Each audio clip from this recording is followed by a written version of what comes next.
The Yashica Electro 35 GSN is a film camera from the late 60s to the early 70s. It's technically classified as a rangefinder camera. I picked up this copy from my Uncle Randy, who's had it since the 70s. This is a later version. It's actually a pretty nice camera as far as the Yashica goes. It had the pad of death issue that so many of them have.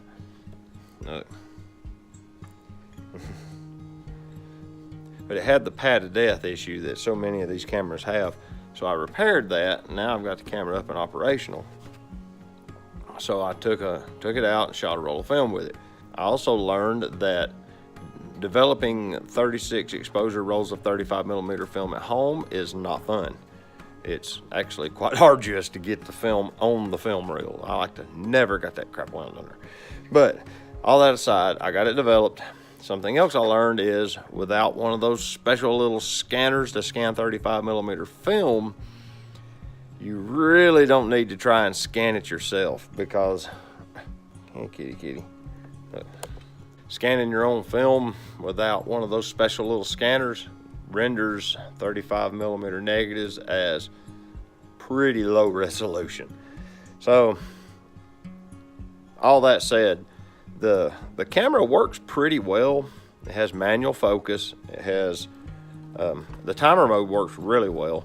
It has a manually controlled aperture, and then it has 3 modes on the front of the lens. It's a little selector switch. The camera will tell you if you're under or overexposed, and your only real adjustment for that is aperture. So it has an arrow that points left or right, and that means rotating across the top from looking through the lens. They've even got it figured out to where they know that you're going to be holding the camera and looking through the lens and seeing that, and you're holding the focus ring, and just slightly in front of it is the aperture ring. So you just grab the aperture ring and rotate it in the same direction across the top as the arrow's pointing until the arrow goes away and your exposure's good. Unfortunately, I think my meter in my camera is metering off because everything is overexposed. It's all blown out. So, yeah, okay, it was a good idea in theory, but it didn't work. So, the camera itself is as follows. You have the aperture ring right here that actually controls your exposure because the shutter speed is set by the computer internally in the camera. You have an ISO knob that you set for whatever ISO your film is. You dial this little dial around, and the little pointer right here points at whatever film speed you're using. These lights mimic the arrows as viewed in the viewfinder. It has a hot shoe for a flash, which is kind of unusual, but it does have a function. Okay, your shutter button, I've modified mine and added a larger diameter shutter button by simply machining out a button that matched the diameter of the regular shutter button, and then made it larger, and then bought a screw that fits the remote release threads and just screwed it on. So that's why my shutter button looks different. Okay, it has a lock. You turn it this way, it locks it. And you can actually turn the button itself, but the lock's down here. Okay, you have your standard film advance. It'll pop out, or when you store it, you can close it in. You can see there the fire frame. On mine, the larger button helps because you have to press down on it till it clicks. Okay, that's the shutter firing. And then if you listen real close, you can barely hear it. It's set a latch on the second rod that the pad of death interacts with. And now that click is the second rod resetting, and then you wind your film. It has a aperture of f1.7 to f16. And it's even marked indoor, and then it's got a cloud for outdoors for cloudy days, and then a sunshine at f11 for sunny days. And then it's got little arrows that are color coded. Red arrow pointing this way, and it'll show up red in the viewfinder, and then a yellow arrow on this side that'll show up in the viewfinder pointing the other way. It's in the same direction. And these lights mimic that. The yellow is underexposed, the red is overexposed. And then up here you have the selector switch. And the selector switch is for flash mode, automatic exposure, and then bulb mode if you want to take long exposures. Get your instruction manual out if you plan on doing long exposures. You have to do all that math manually. On the bottom you have the little coin operated slot is for the batteries. This hole over here is the reset button for the film. Of course, it has a threaded socket to put it on a tripod, and then a little film rewinder. And that's all there is to it. It's standard rangefinder configuration. This little window here superimposes over what you're looking through in the rangefinder, and the focus is coupled to it so that as you rotate the focus ring, there's a double image, and when they line up, you're in focus. All of this is the electronics for the metering. You can't put your finger in front of this window while you're pressing the shutter because it meters through this window and it won't be able to see what's going on with the light coming in to set the shutter speed properly. I press this shutter speed slowly. See how that yellow light came on? It's telling me I'm underexposed because I'm on f/16 and I have my hand in front of the lens. You can simulate that same situation by just putting your hand over the sensor because it doesn't look through the lens, it looks through that sensor. This little lever right here is the timer function.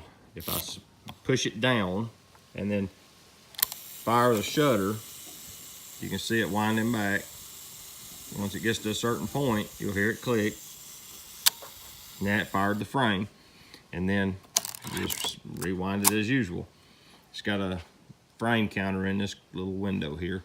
And if I hadn't have screwed mine up, this button on the back here is the battery check button. Normally you'd press this button and a light would come on in this window, but I somehow broke that circuit repairing the pad of death, and now the battery check function doesn't work anymore. It did up till I did that, and it could probably be fixed. But other than that, that's all there is to it.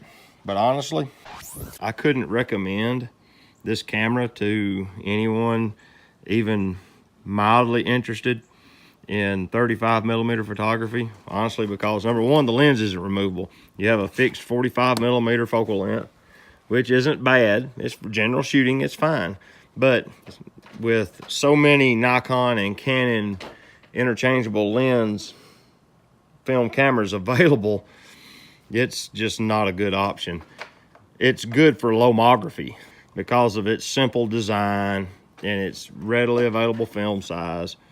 It would work great there. But if you're going to shoot 35mm, it's really, there's much better options for just a little more money out there. It's a rangefinder in an era when SLRs were becoming prevalent. At the end of the day, would I recommend this camera? No.